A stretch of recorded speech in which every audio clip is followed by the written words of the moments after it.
Rappelez-vous, les amis, comme si c'était hier. À l'époque, on parlait de l'affaire Fika Handball, où les filles ont été abandonnées en elles-mêmes et n'ont pas pu recevoir leur visa pour voyager en Hongrie pour les matchs des qualifs. Oui, parce qu'il y a un tournoi qu'on organise pour que certaines équipes se qualifient pour aller aux Jeux Olympiques qui vont se dérouler en France, Paris. Malgré le fait qu'aujourd'hui c'est très compliqué, on ne sait pas qui sera le ministre des Sports pour les Jeux Olympiques de la France. Mais bon, de toute façon, il y aura les Jeux Olympiques de ce côté-là. Et sauf erreur, sauf cataclysme, Emmanuel Macron sera président. Mais on ne sait pas qui sera Premier ministre et qui sera ministre des Sports. Comme je dis, comme dans cette affaire, c'est parce que quoi? La presse a relié l'information et le président de la fédération de handball est venu expliquer. On a compris qu'il faisait du kill-off. Le kill-off, c'est quoi? Ça veut dire que il entre dans l'embellissement de l'image du ministère des Sports parce que les gens ont tiré vraiment sur le ministère des Sports. On a vu le conseiller technique numéro 2, un certain Toulou, qui a fait une sortie concernant le poste de notre ami. Je ne sais pas qu'est-ce qui est tombé là, quelque chose est tombé. Le poste de notre ami Moustique Charismatique. Il expliquait que le ministère valide les budgets, le ministère c'est le watchdog. Et paradoxalement, aujourd'hui, les amis, il est plus dans l'engagement et le contrôle des lions indomptables. Alors que hier, il nous avait dit que non, le ministère fait ci, le ministère fait ça. Ce n'est pas au ministère de venir faire ci, de venir faire ça. Vous bienvenue au pays des paradoxes. Il n'y pas dit pas pays des paradoxes. Comment Jean, il s'appelle comment Ateba il avait intitulé son livre Le paradoxe des pays organisateurs. Non, je ne vous parle pas de ça. Je vous parle maintenant de Feka Basket qui réagit après multiples sorties de la presse et tout. Ils ont essayé d'expliquer cette histoire de faire du kill-off. Welcome on this platform, dear friends. This is your humble servant, the very necessary Senator Cletus, the Kuna man, the Bamenda man, the Ngi man, the Bakure man, and proudly Anglophone. Yes, some are telling me, no, why are you saying that you're an Anglophone? I am an Anglophone. Why should I not say I'm an Anglophone? You know, once upon a time, this country was saying that we are Cameroonian of the English expression.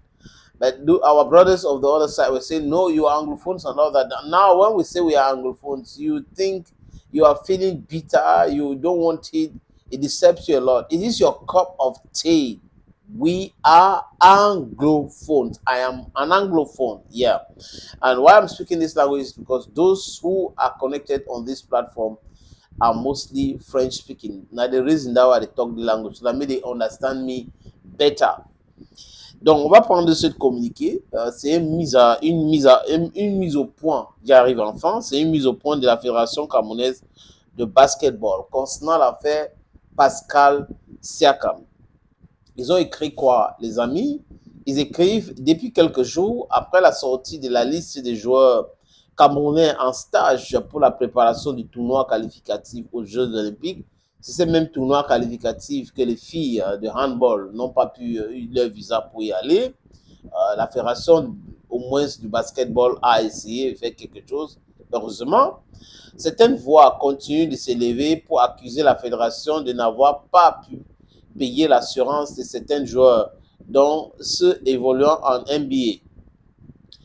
La Fédération camerounaise de basketball informe le public sportif que l'État du Cameroun a contracté une assurance particulière pour toutes les personnes, joueurs et staff qui avaient été présentés pour prendre part au stage de Riga. On veut voir le document, s'il vous plaît. Floutez les noms, envoyez-nous le document de cette assurance-là que vous êtes en train de parler là. Parce qu'il faut parler avec les preuves. Et on a l'impression que comme la fédération de handball, ils sont en train de faire le kill-off. En dehors de cette assurance particulière, FIBA prend en charge depuis quelques années les assurances de tous les joueurs participant aux compétitions de sélection sur le label FIBA. Il ne se pose donc aucun problème d'assurance pour qu'un joueur camerounais, quel qu'il se soit, j'ai dit, on veut voir une copie de cette assurance-là, flouter les noms, poster sur votre plateforme, on veut voir. On a parlé de Pascal Siakam, qui est un joueur de NBA. NBA, ce n'est pas vos histoires là. NBA, c'est le higher level. Voilà, c'est de ça qu'il est question.